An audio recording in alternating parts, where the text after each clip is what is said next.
Nkuto so epia bontin me shede nim ne din but edin a obi ani wo Ghana kromu ase ye frɛ no Nkuto anase prophet Nkuto a Ghana fo anu gu no so se papa ye titi Nkuto ama sebe ne bo wire mu nyina ye tuntum we na Nkuto so abekasa se ye Ghana fo sori ani ye didi asofo atem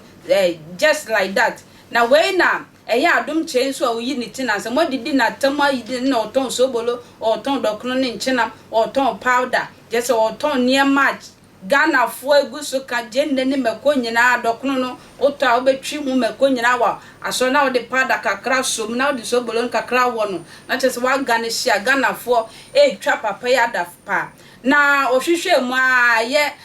Ghana for moving industry nim no when you obi amfana asem ankobo ne se Lilwin kwadwon cancer Lilwin what is ohwe kwadwon cancer Lilwin na se sia olive good papa kwadwon cancer Lilwin ohwe ni school a wabie ohwe industry se sia eguye kra na so Lilwin abepie mu a ohwe ni movie bia ye friend Mr President kra ohwe sania Lilwin manage movie no ohwa because Nigeria for pepepe eye movie ni nyina enye hwe eye Sobolo no a wonom ne dokno na wo kwa no otobi ni wadi ni nyina ya adom che ne niema na waye no na Lilwin edidi ye wa brabo nti se Ghana for munya adapatwa na eye ebi mu ye yentie eye Nkuto mbra kwajo onse omo sofo se hwi ni wo no but nyame Adom kwajo be je di se okọ papa na wo no aboa no aboa no kwan be so because no eye Sobolo na wonom eye grace cream no abofo dokro no odibia no pa wi anwumre enti dokro no nchina na kwajo wi no aboa no aboa kwajo no se we 100% okay free minded niema bebre mu the school kwaso na juma se wasa bia village eye so twa movie first 90 say na why eye ba bi odin ti ko share no tell be now ye nipa first you need to protect yourself and now when age 23 osha enti onim ne bi asaso we ya ne be ko fast say obi o yesterday bi obetra okwa bi ya dum say agya no adentia ensuma mpia wi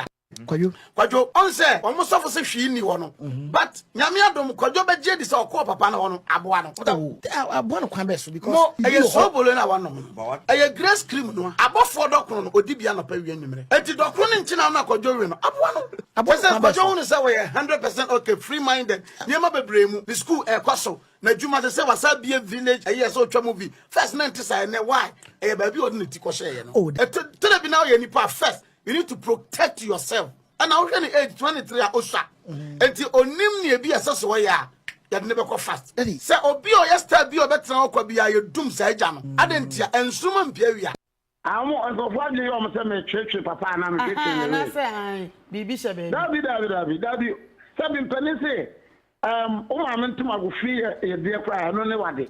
eti sabi ha ti Lilwin nim se okwa papa on sorry na no 31st na wo do here on fere so okwa papa ho and on fere so be use powder de abonanim and on fere so be use Sobolo on fere eti na twetwe na ye de here ono no okwa papa on fere a twetwe ye de here and me no so nim se papa use items and am pa ba kan de ona wo konso jira wo on tino moko ti Lilwin wo no GB use a me who say no na left but to me I see say this time because from long beginning middle and this time I go so no na me say abrantie no through directions papa the man I believe that okay Mr Prophet ye jaw anopay asembe na o kan kire wi ase nyina nyame Adom odo ba beduru o my Ghana asumdwe so asembe na odi jaye oh me da obi ase em say begin ya obo on ti ya kasa on hu ye TV so say na no na brantie kito bi ye rofi o so wawu o yare ne whatever what can be na popular no o be fam ma ba TV so on be say me nyare me okay me ti ase me wo ho eti me den chiama Ghana fo nyina awade nhya obi a na bro nyanso na me mo obi a ho ban ye da sepa ekwe ntwa na me de ensembe so makra